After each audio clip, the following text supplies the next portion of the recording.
You're watching Live at 5 from STV2 and we're with you live across Scotland for the next hour. And for the first time, our reporter Zara Janjua has come inside to the studio and is presenting the show tonight. It's so nice and warm in here. I could get used to this. I know, we're not throwing you about in an open-top bus in Aberdeen in the rain. Not yet. That's well, before 6 o'clock, we meet the extraordinary Scotswoman who became a quadruple amputee and is now set to take on a triathlon. Hear her story before 6.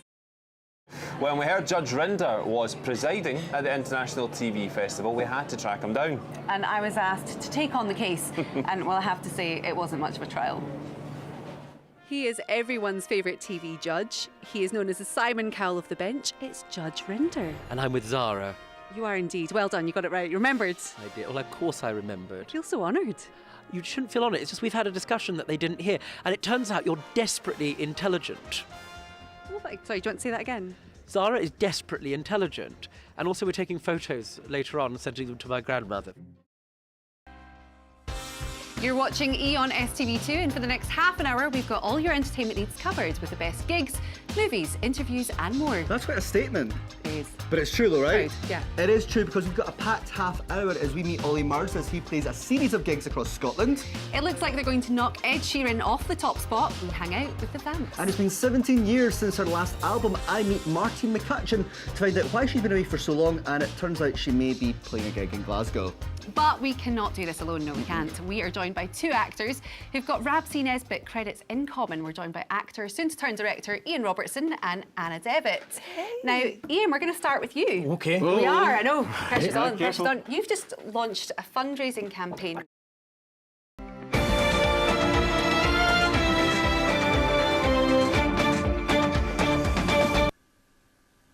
Good evening. 3 men have admitted murdering a rival with a submachine gun after a car chase through the streets of Edinburgh.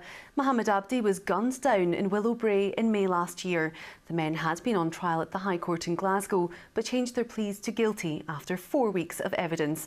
Our chief reporter David Cowan reports.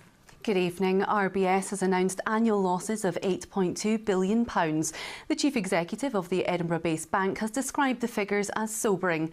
Ross McEwen says it's now time for a major overhaul of the company to cut costs and restore public trust. Gordon Cree reports. Want to learn how to cook from the city's best chefs who love local produce and find out what's happening in the food and drink industry across central Scotland?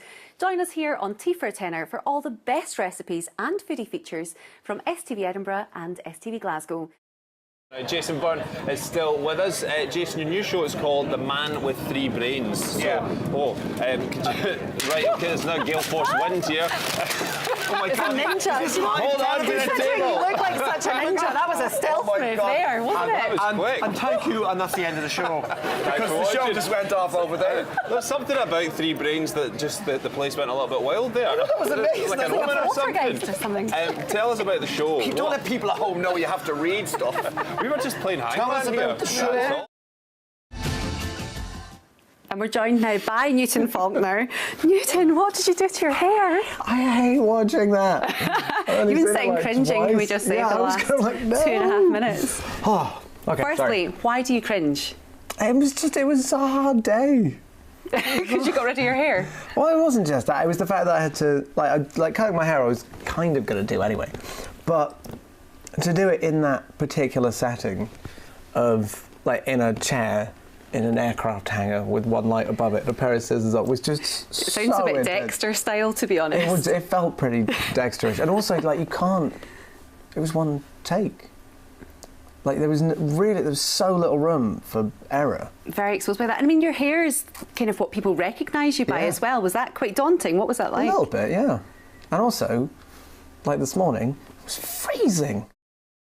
As you can see, there is a line of colour behind me. Lots of women entering what is the biggest reason to be here, the biggest thing on Ladies' Day. It is, of course, the fashion competition.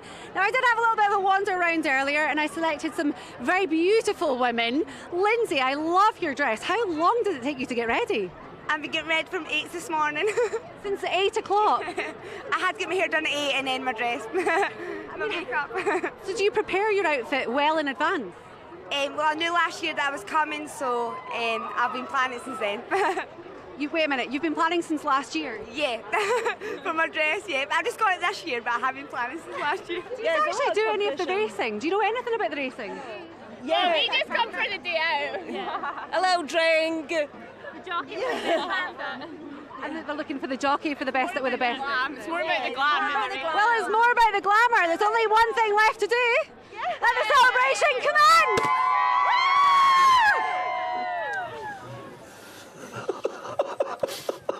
That is absolutely magnificent.